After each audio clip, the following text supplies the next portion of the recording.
Hi and welcome to the Gemhawks YouTube channel. I hope you're having a beautiful day today.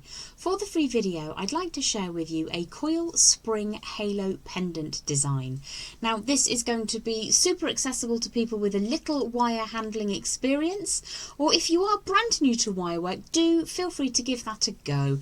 Now whilst having something like a gizmo coiling machine would be really helpful, you can achieve today's tutorial using your multi-step bail making pliers. I'm going to show you how to use these to make the coil, which will become the Spring Halo. So let's head down to the board and take a closer look at the project, and then let's create together.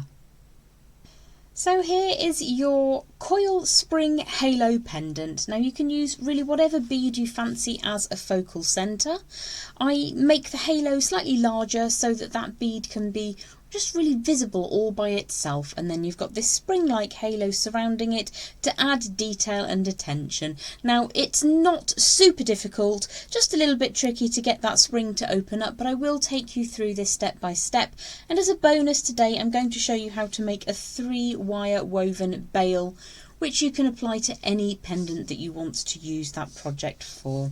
So I have around about a 25mm, it's a flat bead, quite a chunky one though, and this is dual aspect faceted with a reasonably large drill aperture in the centre. You could use a metallic bead. Let's have a look at my collection over here. I've got a couple of examples of what you might want to work with instead.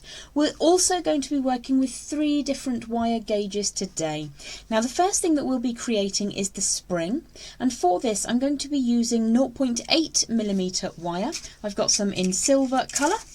This is a medium temper copper core wire in the silver tone, and we're going to work off the reel. So to begin with, we'll just start to warm the starting point, just to give that a little bit of smoothness to get us going. Now before I go any further, the reason I'm using a 0.8 or 20 gauge instead of 1mm 18 gauge is if you create a spring with 1mm 18 gauge, it's really tricky on your fingers to get that to open up. You actually have to put quite a lot of pressure into that, and that's not something that perhaps everybody wants to put their fingertips through. So we're going to be working with that 0.8 or 20 gauge wire, and I'm going to be using my multi-step bail making pliers. For one of the demonstration pieces I've created, I've used the second step, but for this piece I'm going to use the first step on my bail makers. Now the important part is to start with a nice flush cut, and we're going to begin coiling around the pin. Now I'm going to go nice and slowly, and what I want to happen is for the cut end of the wire to be moving away from me, away from the pliers and away from that box joint. If you put a lot of intention into this design, as you start to spin around, if you make it a little bit too tight, it can be quite tricky to then move that down the pin. What we're going to be looking to create is around about a 1 3/4 to 2 inch coil, which is why I tend to say work from the reel, just so that you know you'll definitely have enough wire to create that coil. Now it doesn't take forever, but it's probably quite boring to watch, so we'll just cut for a second, and what you need to do is move that down the pin as you create the coil. If it comes off the end, don't worry, just put the very end section back in and just use whatever way it works best for you. I'm doing a little bit of the work with both wrists, and this may help prevent fatigue, but you can obviously also use a gizmo coiling machine or a drill if you have that available to you. If you don't, you can just use a rod or dowel that is firm. You can see how you move the spring along to generate the next few coils. So I'll be back in just a second with that completed coil.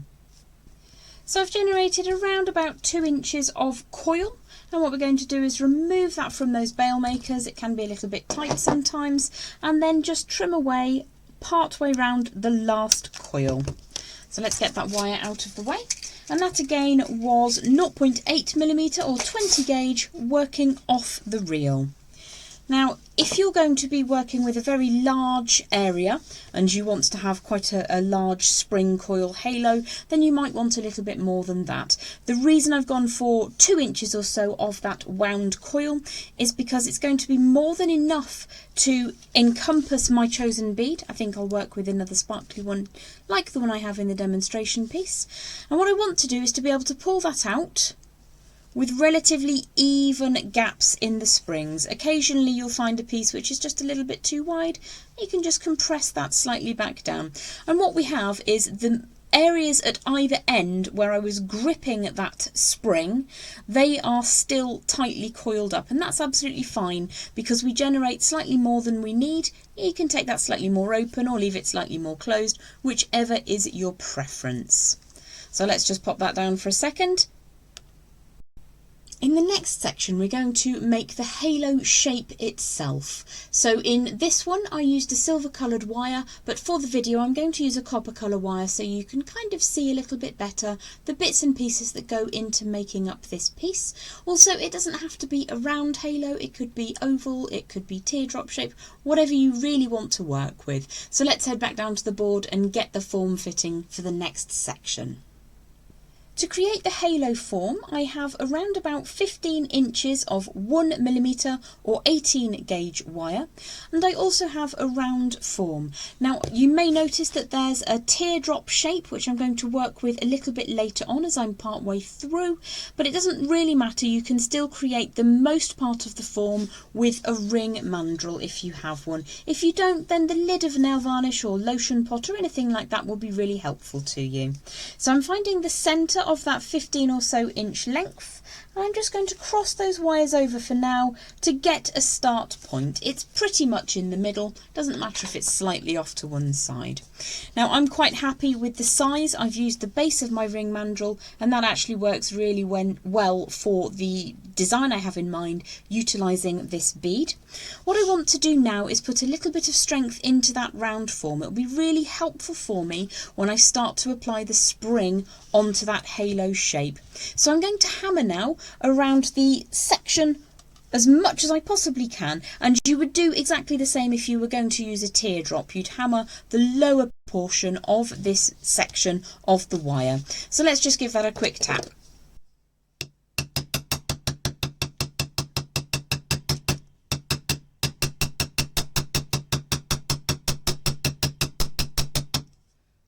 Now you can take a little bit more care than I just have. You could even lift one side up and tap quite close, like so. The key is to not strike down where the wires cross over, or you will weaken that for later use. So we're just going to make our life slightly easier by adding a little bit of strength into this section of the design. The next thing we're going to do is to apply our coil spring onto that rounded halo form. So let's draw that spring all the way around. And as you can see, I've got far more spring than I actually need. So I'm just going to push that into position. You can, of course, just open that spring up slightly less and have a tighter spring effect if you like. Let's just push that onto the round form until it encompasses the section that I want. And you can see it automatically wants to go into a teardrop shape for you, but I'm going to show you how to create that into the round form that we're looking to work with for this particular bead today. So what we're going to do is assess whether or not we've got that centralised, and you can just bring those two ends of wire over so that they sit exactly in the shape and form that you want. Let's just pop that bead in. So that's plenty big enough. If you want to take it smaller, you absolutely can, but I like to see a little bit of space around the outside of that bead.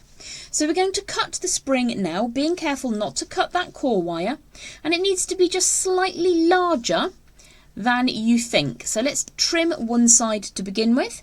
Give that a little bit of a snip. Get rid of one side. And then I'm going to close up that spring end. So can you see we've got a cut end on the spring. What we don't want is for that to be available to catch on anything. So we're going to compress that down so that it touches the preceding pass of spring wire. And then we're going to very, very gently close it up so that it sits just a tiny bit closer to that central core wire. I'm going to flip this over I'm right dominant, it's easier for me to do so, and repeat on the second side. Now if I open that up slightly, you may find it easier to see what's happening. So I'm going to trim just the spring wire, not cutting my finger nor that core wire.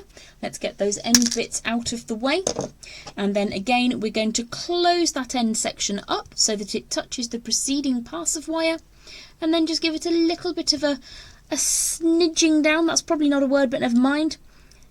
Get that just a little bit smaller so that it sits neatly against the core wire. And again, you might need to just encourage the wire circular section, the frame or the halo, to go exactly where you want it to go.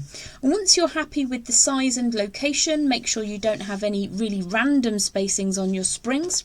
If you do have one that's a little bit wider, you can very, very gently coerce those sections back together. We're going to turn some uprights now on that halo section. So if I grip the wire just inside where I want the turn to occur, you can either hold the wire and you can either grip the wire and turn the ends up, or you can use your pliers to turn the ends. Now with that technique, the second technique that I just showed you, you can quite often just disturb the path of that circular form. So you may need to just bring that back down, push the wire back into position. So the alternate technique is to compress the spring slightly. If I grip hold of that core wire and just push, the spring will compress round, and then I can pull the wire away at that 12 o'clock position. When I release, the spring will come back out, as is its nature, and fill the gap that we want filled. So let's just take a moment to look at this size-wise, make sure we're happy. Because we've only turned that wire once, if that's too large, you absolutely can take the bend along a little bit, but I'm overall quite happy with how that's positioned. So the next thing that we need to do is to make sure that these upright pieces are straight and true. So I'm just going to open and close my pliers across them a couple of times just to get a good straight line. You can of course grab your block back in and apply strengthening to just the first 3/4 of an inch or so. So you may need to find a small or a little toffee hammer or something like that, or if you don't have a small headed hammer, we only want to strengthen that very first bit. So in fact it's probably easier to simply open and close your pliers over that first section. So let's open and close those pliers a couple of times in each location. I'm just going to flip that over to make sure that I do the other side equally pressure. There we go. So they're springing open slightly, but when I start to weave that neckline together, everything is going to be fine. I will just take a second to smooth those two neckline wires away, and you'll notice that I'm actually deflecting them, so I'm curving them and then straightening them. I'm getting a little bit of warmth into it, but I'm also hardening that wire slightly at this stage, and I need that to be a little bit firmer than 1mm or 18 gauge normally is, because when we start to do that 3-wire bail, we're going to be weaving 3 wires together, and you need just a little bit of extra rigidity. So if you do mark the wire by smushing that down, don't worry about it, it's absolutely fine. We don't want it too hardened, so I wouldn't use a hammer overly on that section. In the next section of the video, I'm going to show you how to suspend your bead in the centre of your Coil Spring Halo Pendant, and I'll also show you as a little bonus how to weave with 3 wires to create a really elegant, strong yet simple bail. Now in this tutorial I'm going to show you how to suspend your bead using a couple of spirals on the rear. This stops the bead from spinning, so if you would prefer to have a bead that moves around, you can use a circular disc as a head pin down at the base of the bead instead of drawing that circular form around the back, you can just sit that underneath, and in that way your bead will continue to spin. I actually prefer to have my bead anchored in this design, but you can obviously change that up if you wish to.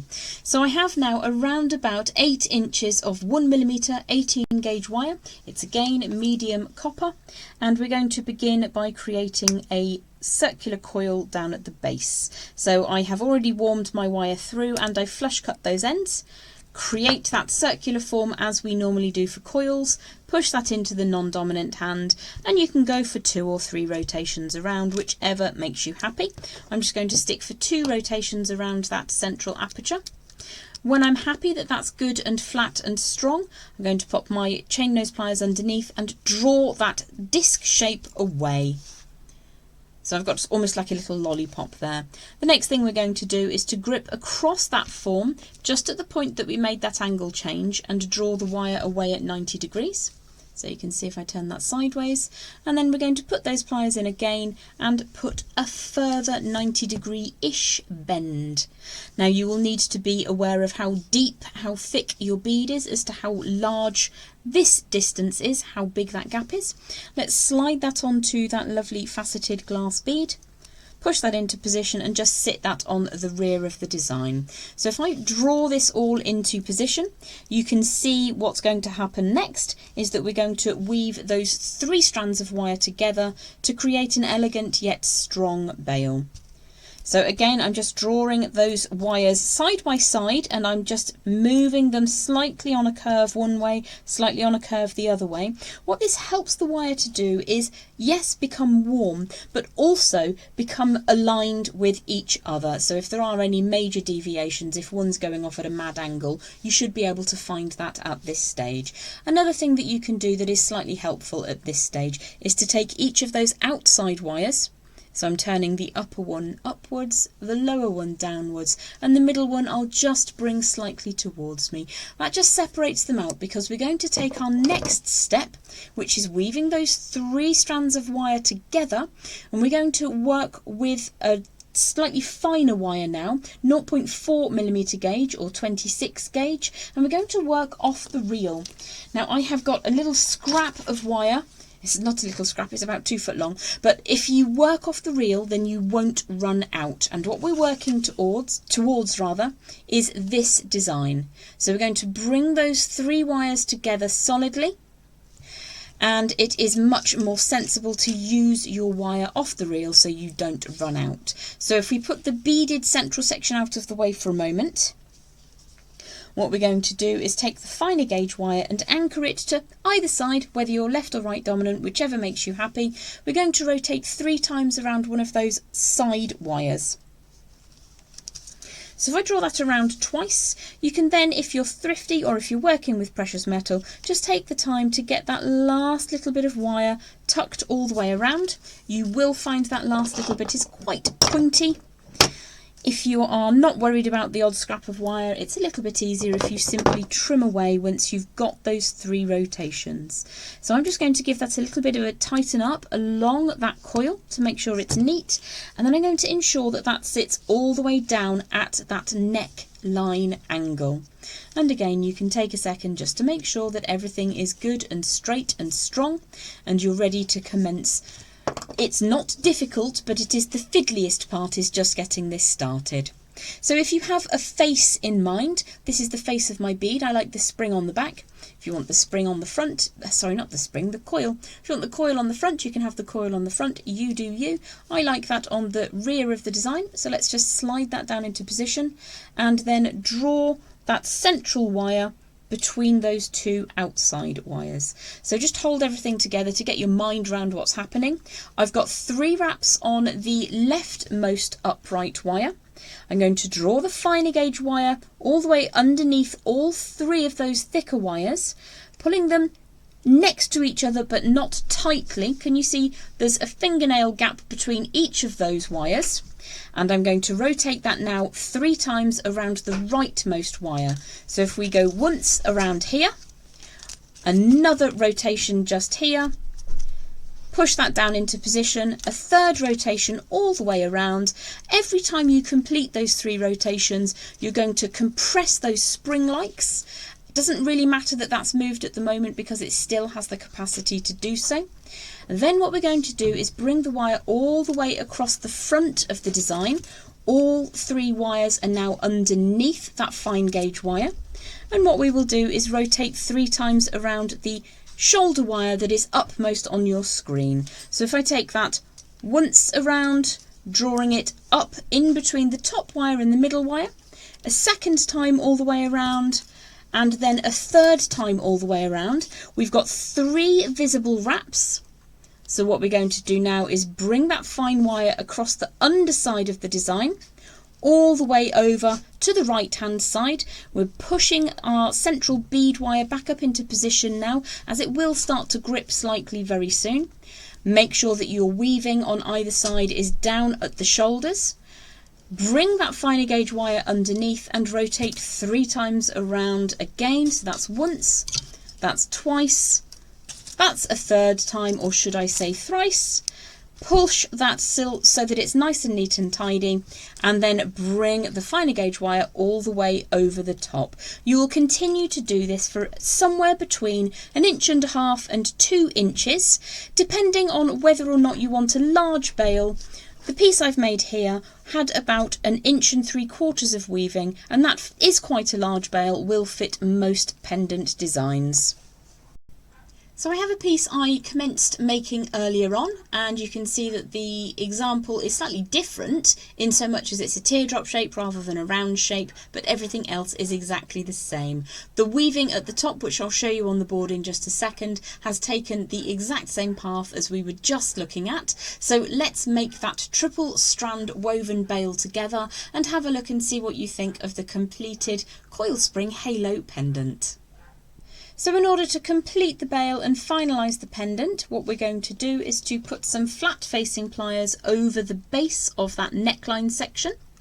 Any flat facing pliers will work as long as the line you have across the top of the pliers is symmetrical and equal to the base of the pendant itself. If you hold them at a funny angle, your bail will sit at a funny angle. So we're looking for the upper side of those pliers to be in line with your imagined lowest part of the pendant itself. We're then going to push that wire forwards at around about 45 degrees. So it is quite strong. You've got those 3 wires rather than, quite often I work with 1 or 2 wires as a bail. Sometimes it's even just a wrapped loop, but today we're being a bit more fancy. So you can use your bail making pliers, or you can use a pen, any round form that you desire to create the shape for the bail. Let's just have a look and see if step 5 on those bail makers is going to be correct. So I'm going to put them around about halfway along, just north of halfway along that woven section. And as I mentioned earlier, I wove for about 1.75 inches to 2 inches. Start turning that around, making sure that it stays in a straight line according to the centre of your pendant, and then draw the wires down at the back. So let's have a look. When I'm making a pendant like this, I quite often bring the bail forwards and have a flat back. This means when it sits down on the body, it's much more comfortable to wear. If you prefer, or if you're making a much smaller bail, then you can absolutely have a symmetrical, almost like a bubble or a traditional wrapped loop up at the top. Now I can see that my weaving stops a little bit short of where I want it to. So what we can do is pop that step number 5 back in there at the top of the bail and just rotate that around a little bit further, press it all together, and you can see then that the weaving meets at the rear of the design. So you will need to just keep an eye and make sure that that does remain nice and straight, and it sits visually behind the bail as you look at it from the front. So we're going to flip to the rear side of the design now, and I'm going to take the outermost wires in opposite directions and leave that central wire centrally down on the rear of the design. So what we're going to do here is give that a quick smooth through. If you want your bead to spin in position, you will probably just want to make a really very tiny coil up at the top. However, I want mine to be static, so I'm going to trim to around about 1 inch, perhaps just a tiny bit more, and I'm going to create a coil which I will then sit over the top of that bead. So let's move those pliers around to create a round form. If I flip that slightly sideways, you'll see it's the classic way of making a coil. Just rotate those pliers around, bring that coil up to the position where you want it to sit. So for a freely moving bead, you'll want the coil to sit just inside at the top, and it will need to be small. However, if you want that to be stopping your bead from moving around, you may need to just bring that slightly forwards, put a little bit of a kink in the wire, and then bring it down over the rear of the bead. So that will help to stop that from spinning when we sit these two sideways wires. So because the nature of that 3-wire weave works, you will have one wire which is slightly higher than the other. So if I just pop that down on the board, you'll see that as you're looking at it right now, the leftmost wire is 3 wraps higher than the rightmost wire. So I'm going to start by using the rightmost wire. It will move, but it's the lower of the 2 wires. Let's just pop this up in the corner for a second. And what we're going to do is to pinch the bail into position very firmly. And we're going to apply a little bit of pressure across that wire. And this is the lowest of the 2. I'm going to push that forwards, and you can see there's a tiny distance that I've created with the tips of my pliers just to allow that to sit around the bail. If you don't have this tiny little 2mm angle, what can happen is the rear side of your bail will swoosh out to one side, and it then will no longer be symmetrical. So we're trying to keep this symmetrical today. So if I rotate this around slowly, you can see that I have the opportunity to pinch that bail very firmly as I draw the lower of those 2 wires across the surface. And you'll see that that sits neatly because we have that little deviation in the wire. If it lifts, you can just push that slightly until it sits exactly where you want it to. What we're going to do then is bring the continuation of that lower wire all the way around, and it's trapping now that central wire we used to keep the bead from spinning. Let's bring that back to the front, all the way around the back one more time and over to the surface. If you have any little undulations in the wire, you can fix that with a little bit of a smush. And what I'm going to do now is just trim this to about 1.25 inches, like so. Pop another coil in, which I'm going to sit over the top of my bead. It hides the connection of the bead wire. It also hides the angles where your 2 shoulder wires from that halo form all sit together. So you don't have to have as many coils in your jewellery as I do. I just kind of like them. They're functional, they're attractive. And we're going to draw that coil all the way to the central point on the front of the design. And you can face that whichever way you like. However, as mentioned, I want to bring that down. So let me show you that sideways on. It's sticking out at a rather jaunty angle at the moment. So what we want to do is to push that down over the face of the jewellery. And again, that will stop your bead from wobbling around too much. If you want your bead to wobble around, then you can always flip that coil so that it sits in the opposite direction. If we return to the rear side of that bail, you can see we've got the higher of those 2 wires sitting around. So what we're going to do is to give that a really good warm to begin with. This is why I didn't want too much hammering up at this part of the wire. I still want some fluidity in the wire at this stage. I'm going to draw that across the front of the design once. As I've got a gap here, I might actually take that around a second time to fill the gap, and I then have a choice as to whether I want another coil on the front or if I want another coil on the back slightly higher up. And I think I'm going to bring that to the rear side, trim that to around about 1.25 inches, create another coil and sight that in position. So let's find the end of that wire and just rotate it around to create a spiral, and then that spiral will be sighted wherever you see fit. So let's just draw this around, and I think I'll push that one upwards on the rear of the bail. So that for me is the rear of my pendant, my Coil Spring Halo Pendant. And that's the front side. Now, if you didn't like seeing that coil at the back, you could make it smaller, or you could simply trim it away altogether. I actually decided at the last minute that I've rather fancied having another coil on the front instead. I think it looks nicer. So that's the beauty of treating your wire with care, is that you have options towards the end of your design process. You can change things around a little bit if you need to. So I'll take a photograph of that and the other example piece and leave it as an outro for you just now. Have yourself a lovely, lovely day, and I look forward to seeing you again very soon on the Gemhawks YouTube channel. Bye for now.